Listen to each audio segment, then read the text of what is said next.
Hey, what is happening, everybody? Sorry for being late, but hey, here we are, 10:11 Eastern Standard Time.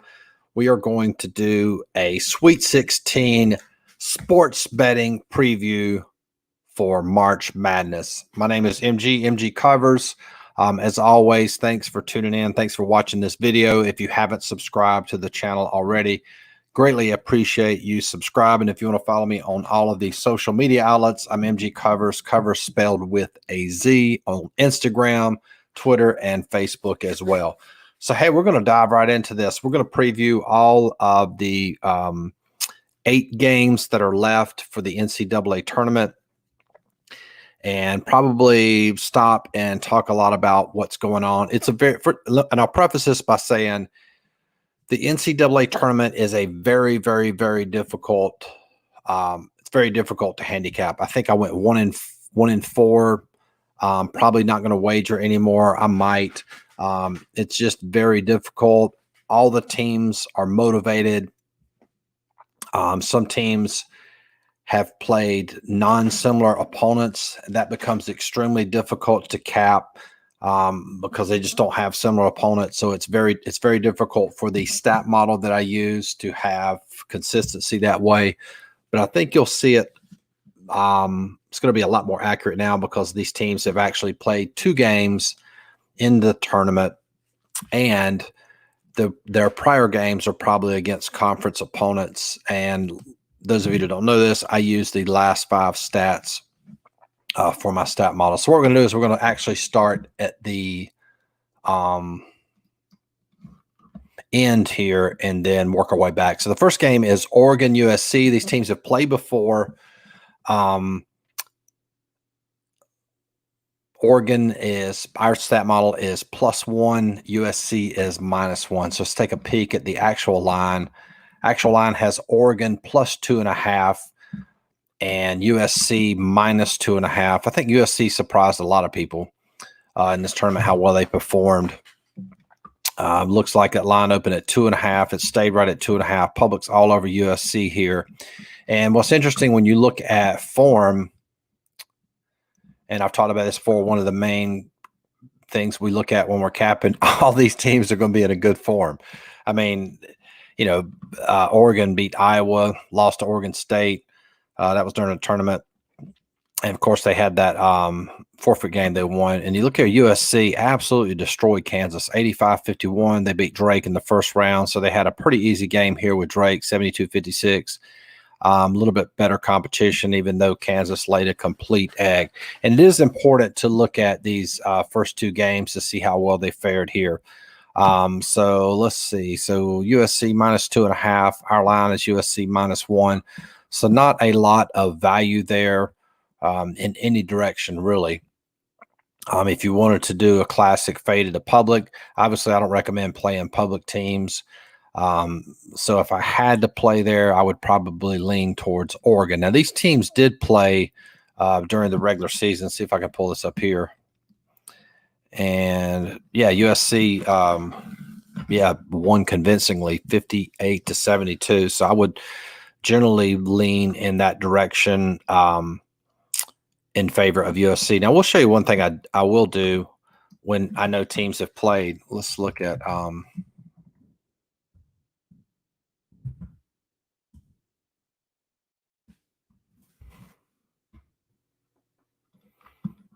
let's go to NCAA tournament. God, am I going to be able to pull this up? When was the date on that game? That was on February the 22nd. So let's look at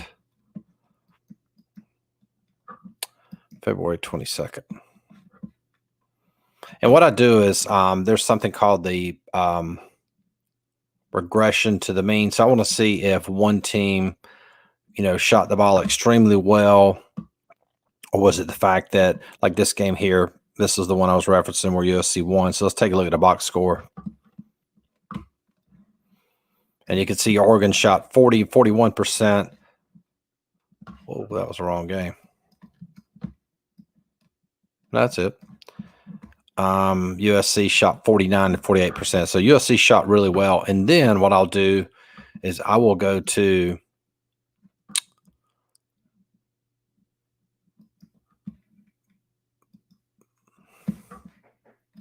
and see what they're averaging. Did I just skip ahead? Yeah. So I'm guessing USC does not average that or hasn't averaged that in the last 5 games. USC averages, well, I take that back. They actually are a really good shooting team. They're averaging in their last 5 games 50% field goal percentage, which is huge. 40% from 3. Check out Oregon, 53% field goal and 46%. So that was probably that's the norm for USC. So I would say, considering they've already beaten Oregon, I would sort of lean towards USC. I probably wouldn't play them because they are a public team. And that's why you see a lot of people jumping all over USC in this matchup.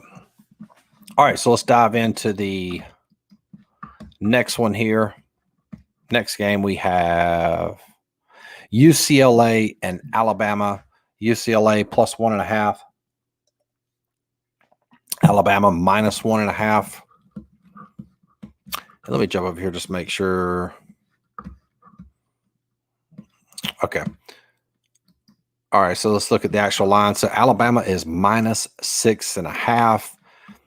That line's already bumped from 5.5 up to 6.5. So as far as line movement goes, that definitely favors Alabama there, getting 56% of the tickets. This site right here, you can see this is oddstrader.com. USC plus 6.5 and line moving against them. I think UCLA, I'm sorry, surprised a lot of people. They beat BYU the first round, 73-62. Abilene Christian coming back down to reality and absolutely destroyed them, 67-47. Alabama's just a dangerous team, and you can look and see what they've done. They beat LSU by 1, decent little blowout win over Iona, and absolutely destroyed Maryland. So, again, this is one of those ones to where when I'm looking at my line, I still factor that, but I factor in everything else as well, just because. I was going to see if I saw something here. Yeah, I would say, line movement wise, it favors Alabama. The UCLA play would be fading the public. And one thing too with my stat model, I'll show you guys this. Is if you don't know this already, my stat model uses defensive stats only. Sounds crazy, but it does work. Very, very, very good college basketball season this year. I might show you that from the Sports Watch Monitor for my monitoring service. But, okay, so I know that my model uses defensive stats, and I can see right here Alabama is a very good offensive team. So these are, for me, these are generally games that I would avoid. You can see here in the last 5 games, Alabama's averaging 80 points a game. And then, UCLA is not a bad offensive team, averaging 73. That's really good.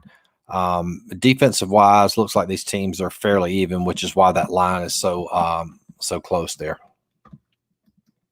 Then again, I'm just sort of reiterating the point that, handicapping, there's a lot of other things that you can handicap that are a hell of a lot easier than the NCAA basketball tournament.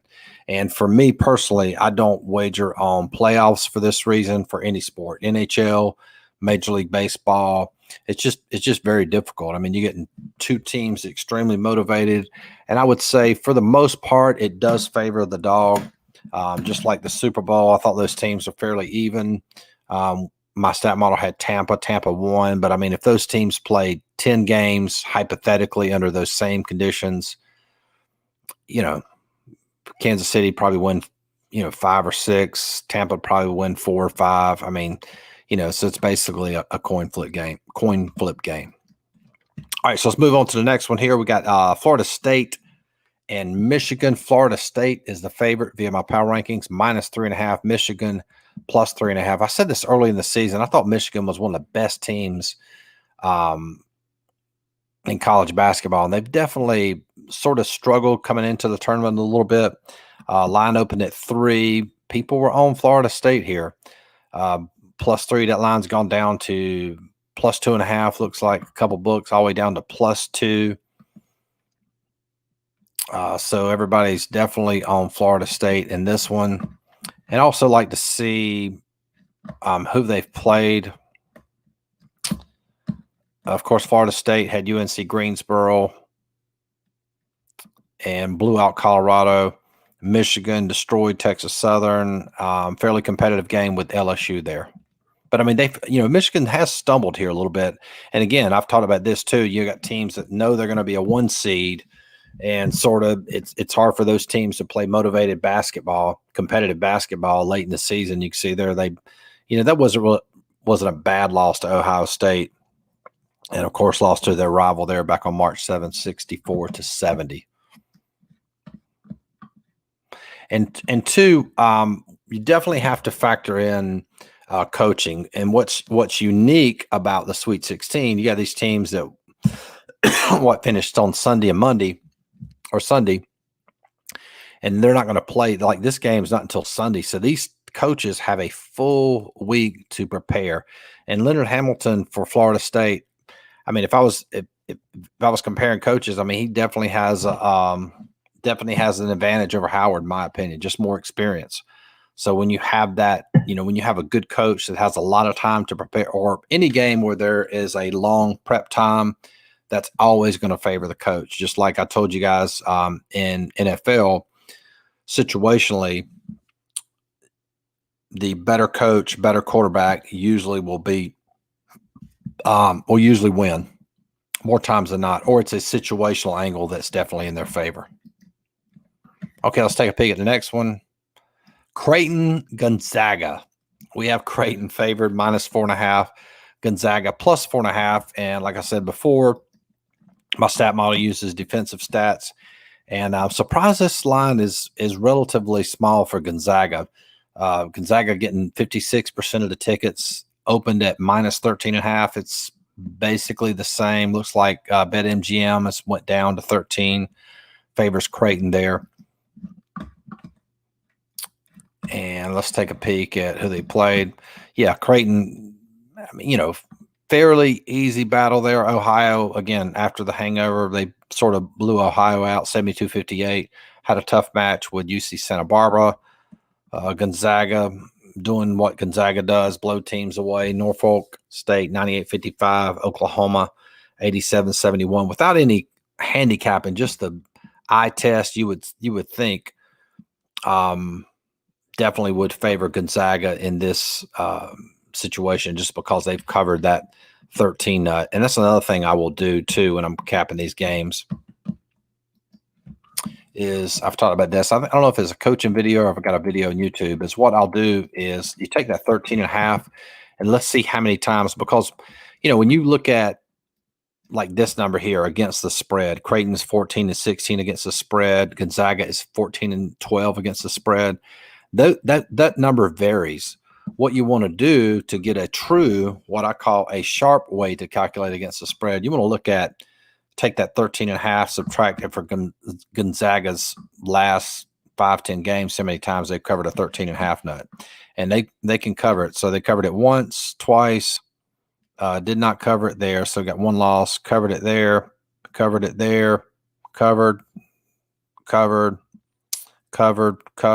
and did not cover there. So 8 of their last 10 games, Gonzaga covered a 13.5 nut. And I'm sure Creighton does cover, a 13 nut. But we'll just see here. Obviously, the wins, they are got blown out by Georgetown. That's not good. I would say that's a blowout against Villanova. Lost to Xavier, but with 13 points added, they did cover that one. So again, difficult game to cap. But again, for me personally, when you factor in everything, I would say definitely an advantage there for Gonzaga. So that would be my lean towards Gonzaga. Okay, next game, let's go Syracuse, Houston. Syracuse surprised a lot of people, playing really good basketball right now. My line has them at +2, Houston at -2. Houston always just a really, really, really good defensive team. Okay, we got to go to Saturday now. And the line opens up at -6. Syracuse, not a lot of movement there. Looks like a lot of people jumping here on Syracuse at that +6. Looks like you can get +6.5 at some books. The only thing about Houston is they just haven't faced really good competition. I think they had a relatively easy 2 games here. They played Cleveland State, blew them out, and actually struggled against Rutgers a little bit, 63-60. Syracuse had some really tough competition, had to beat San Diego State, blew them out. Really competitive game against West Virginia, but did come out on top. Now, I want to talk about line movement here because when I was preparing for this video, let's take a look at that Rutgers-Houston line movement. And again, remember, as a handicapper, we're gonna look at. See if I can find that game. We want to look at everything. We want to look at form. We want to look at my line to see if there's value. We're going to factor in coaching, what we talked about. We're going to look at how many times they've covered against the spread. We're going to look at everything. We're not going to overreact to one specific thing. We're going to look at everything and then make an intelligent wager or a no wager. Did I go? I'm looking for the Houston game. That's Saturday. Was that on Sunday? Yeah, here we go. All right, so this is sportsbookreview.com, and if you slide all the way over here to the Pinnacle book, which is a very sharp book, you can see here. Now, what you saw a lot with line movement in a lot of these NCAA basketball games, just because there was so much money being poured into the tournament, more people bet in March Madness than the regular college basketball season. You saw a lot of fluctuations in line movement, which means a line would open at, say, -8.5, then it would go to 9.5, then it would go 8.5, back down to 7.5, then back up to 8.5. Those are, more times than not, are generally games you want to stay away from because there's just no consistent movement. The games where you can use line movement to your advantage, which will be this game I'm going to show you here, is where you have line movement moving in one consistent direction. Okay, you see where Rutgers is +8.5, and let's go down here to. Okay, this game was played on March the 21st. You can see here the night before, this line opens up at 8.5. Looks like they had some big money come in here around 12:38. Then the line bumps back to 8.5. So this is the day before. It's at 8.5. Pretty much stays 8.5, right? Okay, look what happens right around midnight. It goes to +8. So that favors Rutgers. And then finally the next morning, now it moves down another half point. Rutgers getting some more money coming in. Now it's at 7.5. And I think that's where it closed. 7.5 Rutgers. And of course, Rutgers did cover that 7.5. So the point I'm making in that is that's definitely an example when you're looking at line movement, that particular game had consistent line movement that was in favor of Rutgers. The line constantly moved in favor of Rutgers, and of course, Rutgers covered on that one. So when you're looking at line movement in these games, when you see sporadic line movement, like the example I talked about, those are games where sharps, public have no clue. And generally games you would want to stay away from as far as line movement goes. There's not really an advantage there. But in that specific example, you could see where Rutgers was clearly the favorite via line movement. Okay, so I went off on a tangent here. Yeah, the Syracuse game, this is a tough one. I would say, we have it at, Syracuse 2, lines at 6. That's I think Syracuse has played. Houston just hasn't, they just don't play a lot of competition. I mean, 76-74, that was a competitive game against Memphis, blew out Cincinnati. I mean, they could definitely have the ability to stifle your offense. But Jim Boeheim's great coach. You can see quality wins here: Clemson, North Carolina, Virginia, San Diego State, West Virginia. I would definitely lean towards Syracuse, considering you're getting a considerable amount of points. We have value in a potential money line play. So That's a good chunk of change right there. Plus 205, that would definitely be a consideration or something to think about playing Syracuse on the money line. So the next game, Roberts against Arkansas. Our line is Oral Roberts -2. So Oral Roberts is the favorite via our power rankings. And you can see here, I thought this line was a little high just at, first glance. Arkansas -11.5. Looked like it has went down a tick in favor of Oral Roberts. And you can see here, whoops.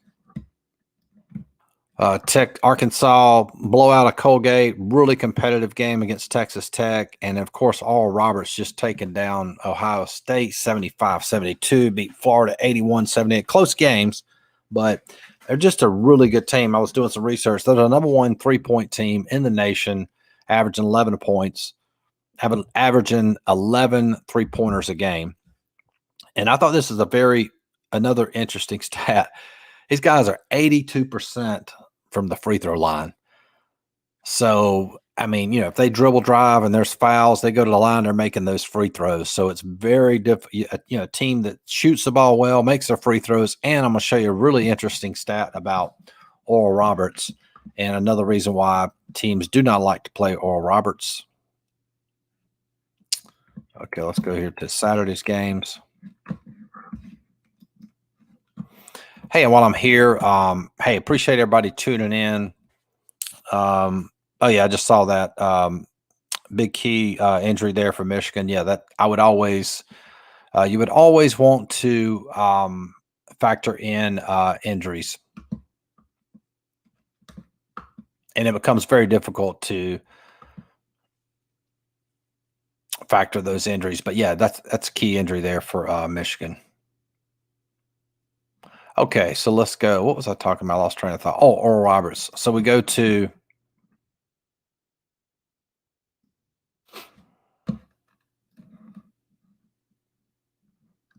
let's scroll down here. So yeah, you could look at Oral Roberts. The last 5, let's do the last 5, averaging 79 points a game. Arkansas averages 76. They shoot 44% from field goal.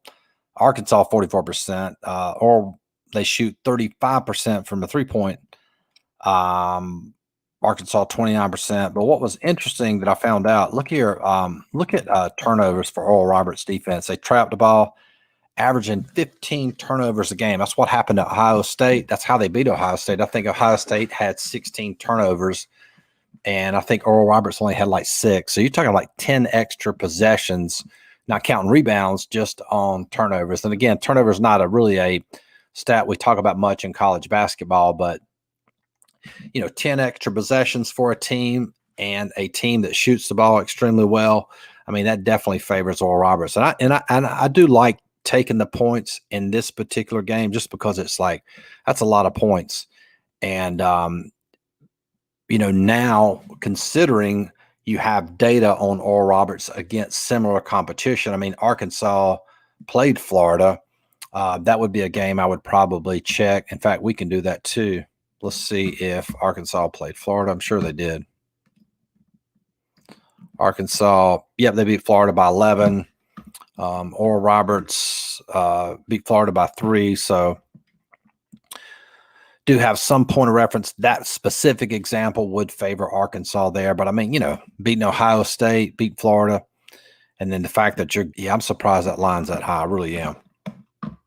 Okay, moving on. Villanova and Baylor here is -5. Baylor is that model.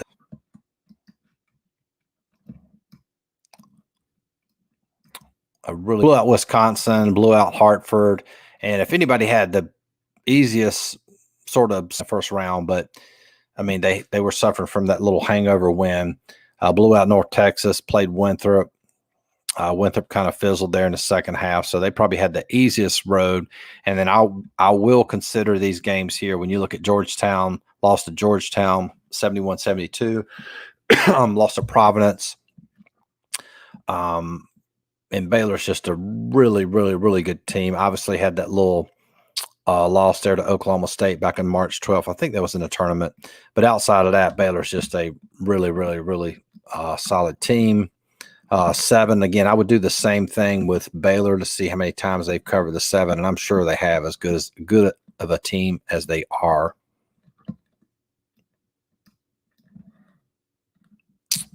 Let's see here. Wisconsin covered it, did not cover there. Did not cover there. Covered it. Didn't cover against West Virginia. Obviously didn't cover it when they lost to Kansas here. Didn't cover it here. So about 60% of the time they're covering that nut. And again, the thing with Villanova, the reason I would definitely lean on Baylor, they played North Texas, not a real competitive game or a, quote, superior opponent. Same deal with Winthrop.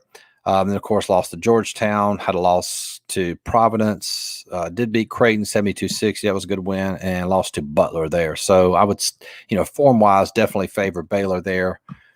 And, yeah, for me, I would definitely lean towards Baylor. And you can see the public's already jumped on Baylor there. That line opened at 6.5, went all the way to 7. All right, let's take a look at the next one. Is this our last one? This is our last one. Oregon State, Illinois, Chicago. My line has both of these teams even. Oregon State is the underdog. I'm still surprised I'm surprised a little bit at this line.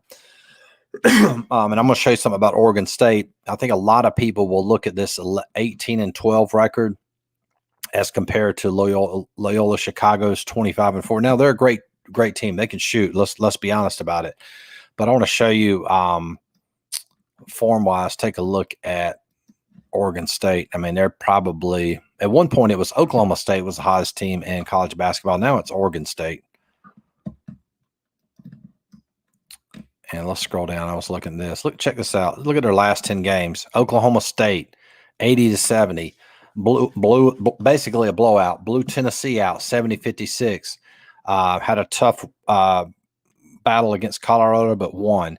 Beat Oregon 75-64. Took UCLA to overtime, won. Did have a loss to their rival Oregon. Beat Utah, beat Stanford, beat Cal, and lost to Colorado. So last 10 games, they've won 8 of the last 10 games. Loyola Chicago, of course, with a huge win over Illinois. And I think that's obviously, without a doubt, influencing that line tremendously. Absolutely blew out Illinois. And when I see a game like this, again, I do the same exact thing. I'll click on this game, and I want to see what, Loyola shot 52-40. Illinois shot 45-29. So Loyola can flat out. Let's see how far that is off their normal. Yeah, I mean, these guys can shoot. Check it out. Loyola, 50% field goal percentage. 50%. Y'all, that's huge. 45% from a three. So these guys can play. They can play ball. And what's interesting about Loyola, if you look here, I mean, a lot of times when you see these really good offensive teams, they're just not that good defensively. Look at that defensive stat there, total points. Giving up 56 points in their last 5 games. So, again, really good defensive team. Oregon State's good too, 67, only allowing 67 points. And look at their offense. Oregon State's definitely improved here last 5 games, averaging 75 points a game. I'm sure there's a consensus out. Odds Trader doesn't have it. I'm not sure where the public would lean in this one. But yeah, I like Oregon State here getting 6.5. I mean, definitely a potential play on the money line as well. There, it's probably going to be well over 200. Yep, 235, 230. So definitely a money line play. And again, the way you can approach it, like I've talked about this before. Just looking at Saturday's card, you could play Oregon State plus 250 for say half a unit. You could play Syracuse plus 220 for half a unit. So all you have to do is win one of those games, and you're going to make a pretty decent profit for the day. Another advantage in playing money line dogs. So there you have it. That is the Sweet 16 sports betting previews. Let's take a look at some of the gravy bets. Thanks for tuning in. Some other visitors chiming in as well.